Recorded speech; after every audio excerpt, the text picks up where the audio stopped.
Welcome to Light Up TV 1, a place for you. This is sort of a reaction stream to the charges that have just been made public, as well as a slew of evidence, information, including text messages from this suspect in the assassination of Charlie Kirk, the man who sat in this chair to my right. And the big story, there's a lot to unpack, there's a lot to go through, there's a lot of emotions running high, not only around the country, but here in this very room, same room where we did the election night show in 24 and even 22, and same spot where Erica delivered her memorial speech. I would call it a memorial speech. It's right here. And God is clearly using all of this for a higher purpose, but the death penalty coming down. Incredibly important, necessary, needed. Absolutely needed because of the message that it sends. Tyler, the thing I was going to ask you, because we were just on another stream and then we took a little break to do a studio switch over, was that something I thought was so interesting was that the prosecutor's just so amazing. This is an old Utah style, Western justice, standing on what's right, law and order. I love this guy. No TV showboating, and every network, we've got the TV wall up here, every network is covering him. And, he clearly had a great team because they just went through chapter and verse, every single charge that was going on. But one that keeps sticking with me is one of the aggravating factors, one of the aggravating circumstances was the fact that children had to watch it. Yeah. And So it wasn't necessarily that they were threatened, even though they were, but that wasn't the aggravating factor. The aggravating factor was actually the traumatic effect it had on the children who were present. And, I would even say, he didn't say it, but by extension, we know that so many children had to watch this video and the trauma that was done to them. Yeah. And I think it's very appropriate that in a case like that, the crime that was done to those children and the crime that was done to Charlie's children, who, look, it's just the nature of it. We know one day they will probably see this video. It's just reality. I hope that's not for a very, very, very long time. And I hope it's by their choice and not, if they so choose, and not, thrust upon them in any way. But so it's their choice, obviously, and they're right. That is a crime. That is a crime in and of itself, the robbing of innocence and the robbing of childhood. And I think it's so right. I think it's so right that is an aggravating factor. Well, and yeah, and again, for the audience, just for everybody at home, and again, we don't have to thank goodness we don't have to deal with murder on a day-to-day basis, but the difference in classification between a normal murder versus aggravated murder, just so that is the severity of it, is the intensity of it, right? Yeah. So in this case, the prosecutor seeking out aggravated murder, you could hear them every time going through, as they're describing it, the presence of children, the presence of minors, essentially, right? Mm-hmm. So over and over, which of course is written into the code, into the legal code of Utah as a factor which makes which puts the death penalty on the table. Increases the severity, right, which also makes it easier to seek the death penalty. Right, and it's also going to be something that whatever the defense team is, I don't know if that's completely shaken out yet. We should probably check that out because I believe his arraignment is coming up. We're going to get to know the defense team very, very well. Right, and the fact that I'll ask you another question in a second, but the fact that these are going to be things that they are going to try to fight against in the pretrial period, to try to chip away at And if they can chip away at them, then that could potentially close the door to the death penalty. So you're seeing strategy here, is what I'm trying to say. And America has to stand up and support the prosecutors so vociferously right now, because the reality is that Charlie Kirk was probably the best known personality because of his presence on TikTok with people under the age of 18.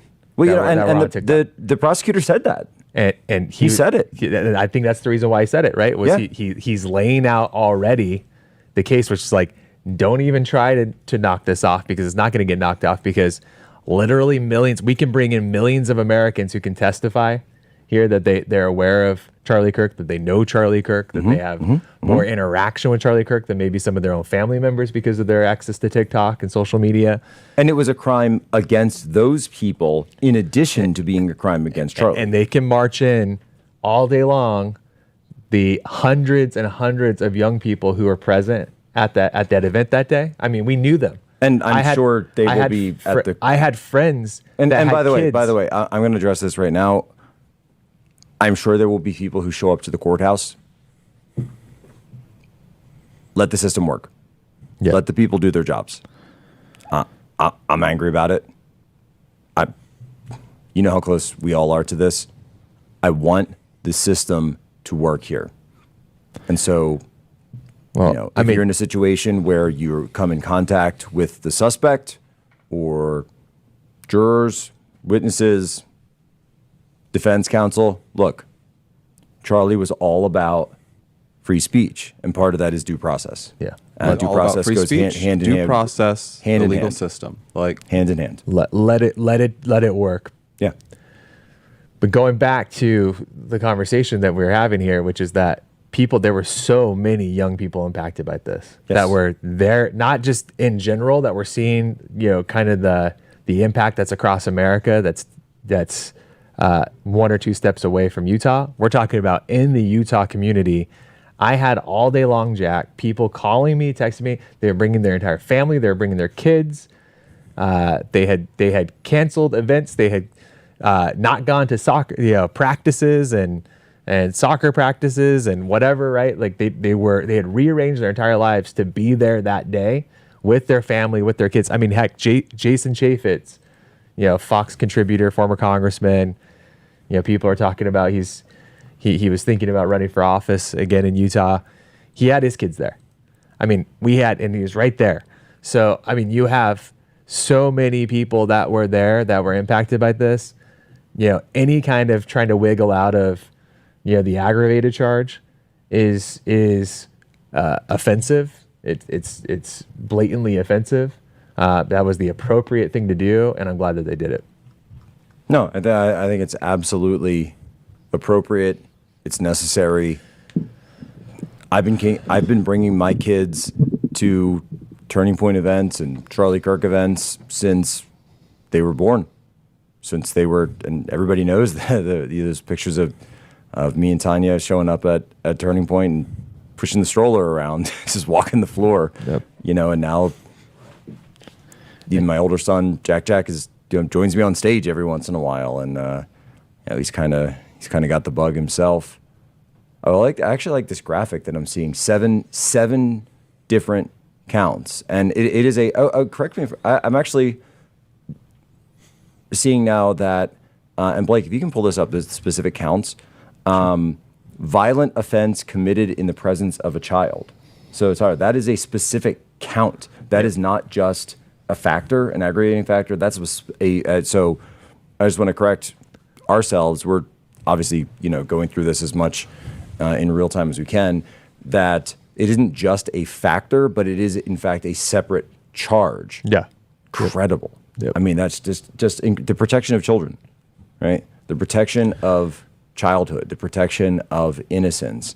And okay, we're seeing it now. Aggravated murder, felony discharge of a firearm causing serious bodily injury, two counts of obstruction of justice, 2 counts of witness tampering. This, I believe, was involved with the deleting of the texts. That's right. And then also asking or discussing removing the murder weapon from the scene, commission of a violent offense in the presence of a child.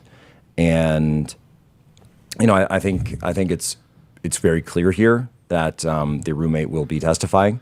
I think that's just very obvious that the roommate is going to testify, and certainly going to has provided these text messages over to fully comply with the investigation, to escape any potential legal challenges themselves.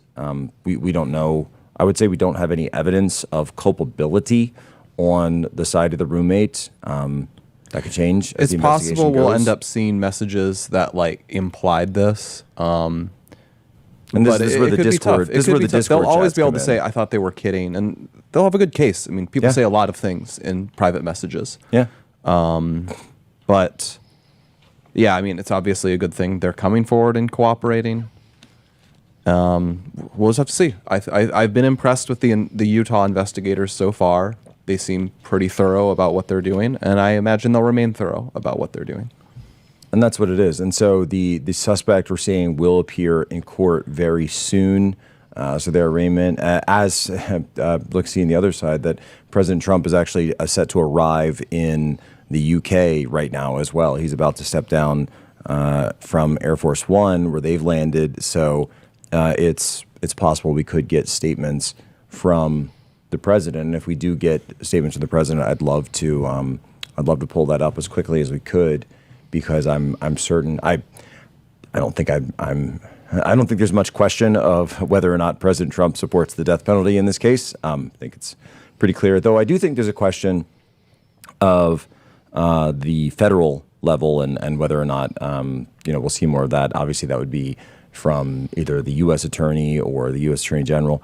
Tyler, one thing that I did want to get you in on, because I know this is something you are very well aware of, is the fact that nonprofit groups, we were talking about the defense, just was talking about this with Glenn. I want to dig in on this because we know that there are federal and, nationwide anti-death penalty groups. There is the ACLU. There are others out there who come in and defend cases like this in the past. And there are groups like the Innocence Project who have lied about obviously guilty people and pushed and perverted the justice system so far that they have been let out. And we've talked about that on Dark Crime at length. I'd be more than happy to do it right now off the top of my head yet again, because it's just happening so often from them.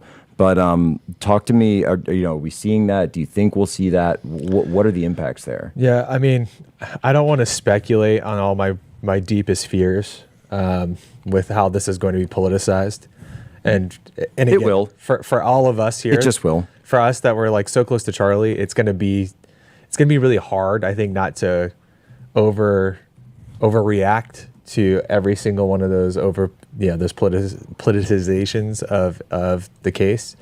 And it's actually kind of painful to me, because I'm just like kind of just realizing and thinking about now, it hasn't even been a thought in my brain this week, that this is going to be an ongoing long-term thing. It could be truly bad if you want to turn back the clock. I'm sure you know about these, Jack. They had a lot of political assassinations in Europe. Yep. In 1800s, early 1900s in Russia. Turn of the century, it was ubiquitous. You'd have cases where someone would commit an assassination and they would use the trial as an opportunity to just espouse their beliefs. It's possible we'll have a case where this guy just decides to get on the stand. He says, I mean, they've already said they're going to seek the death penalty, so get on the stand and say, yeah, guess what? I think Charlie Kirk was evil for reason 1, 2, 3.